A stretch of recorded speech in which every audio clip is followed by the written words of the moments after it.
হে hi everyone, আমি মনামি আর আমার channel রুমো লাইফস্টাইলে তোমাদের সুস্বাগতম। তো বিশ্বকর্মা পুজোর পরের দিন ছিল বৃহস্পতিবার, আর সেটা তো আমাদের ঘোরার দিন। আমরা ঘুরতে বেরিয়ে গেছিলাম বিকেল বিকেল করে। তো আমরা যাচ্ছিলাম হচ্ছে নৈহাটি, কেন আমাদের বাড়ির কাছে নৈহাটিটা মানে কাছেই পড়ে। তো এটা দেখো রাস্তাটা কি সুন্দর না। আর এই রাস্তায় আমরা দাঁড়িয়ে ফটো ভিডিও তুলেছিলাম। তারপর আমরা চলে যাচ্ছিলাম ইনস্টাগ্রামের দেখা একটা ক্যাফেতে। আর সেই ক্যাফের একদম কাছাকাছি আমরা চলেও এসেছি। ক্যাফেটার নাম হচ্ছে ফেমাস ডি ক্যাফে। আমার ভুল হলে আমি ওপরে লিখে দেবো। তো এখানে এসে আমরা দেখে নিচ্ছিলাম, সব কিছু অর্ডার করে দিয়েছিলাম। তারপর রোহিত তোমাদের কিছু একটা বলার চেষ্টা করছিল, বাট আমি ফোনটা কেড়ে নিয়েছিলাম, ওকে বলতেই নিইনি। তো তারপর আমাদের ফার্স্ট অর্ডার চলে এসেছিলো হট চকলেট কফি, যেটা অসাম ছিল এক কথায়। আমার তো খুব ভালো লেগেছে, আর নর্মাল কফিটাও ট্রাই করার আমার ইচ্ছা আছে, এবং নেক্সট টাইম গেলে অবশ্যই করব।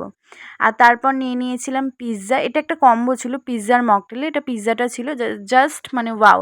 আর এটার সবথেকে ভালো লেগেছে আমার, বানটা ওরা নিজেরা বানায়, কোথাও থেকে কেনে না। আর এটা দেখো মকটেলের মধ্যে ছিল ব্লু লাগুন, যেটারও টেস্ট অসাম ছিল, খুবই ভালো ছিল। প্রত্যেকটা খাওয়ারই জাস্ট টু গুড ছিল। আর এটা হচ্ছে অ্যাম্বিয়েন্সটা।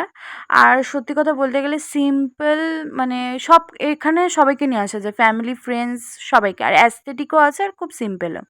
তো আমাদের তো খুবই ভালো লেগেছে, আমরা আবারও আসবো। খুব খুব খুব পছন্দ হয়েছে। তোমরা নৈহাটিতে এলে ফেমাস ডি ক্যাফেতে আসতে কিন্তু ভুলো না। তো আজকের ভিডিওটাই অবধি। ভালো লাগলে লাইক কমেন্ট